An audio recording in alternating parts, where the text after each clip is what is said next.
La loi avait été adoptée par le Parlement le mois dernier. En Iran, le président Massoud Pezeshkian a promulgué le texte suspendant la coopération de Téhéran avec l'AIEA, l'Agence internationale de l'énergie atomique, qui est accusée d'avoir fourni à Israël et les États-Unis une justification pour leurs bombardements qui ont visé le programme nucléaire de la République islamique. On retrouve notre correspondant sur place dans la capitale iranienne, Siavosh Ghazi. Bonjour Siavosh, la coopération avec l'AIEA suspendue officiellement donc.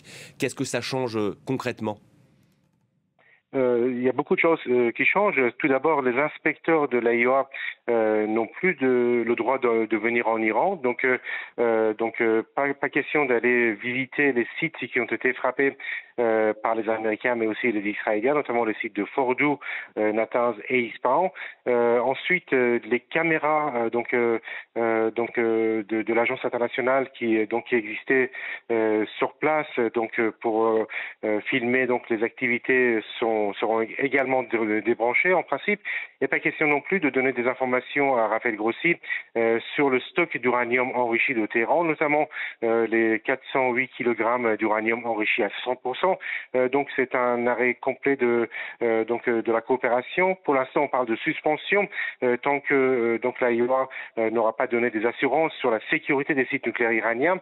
L'Iran est en colère sur deux choses. D'abord sur le rapport présenté par le chef de l'AIEA, qui selon Téhéran a donné un prétexte à Israël pour frapper les sites nucléaires iraniens, mais aussi attaquer d'autres installations dans le pays.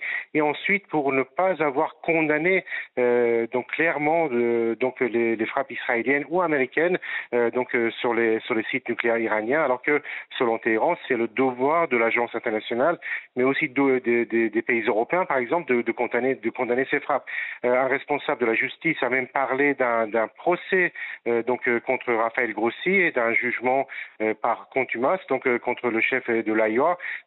C'est la suspension totale de la coopération avec l'agence internationale qui a été décidée par Téhéran, ce qui va rendre encore plus difficile les négociations ou les discussions avec les Américains. Et Téhéran dit que pour l'instant il n'y a pas de décision sur cette reprise, sur une éventuelle reprise des discussions, en tout cas pour le moment.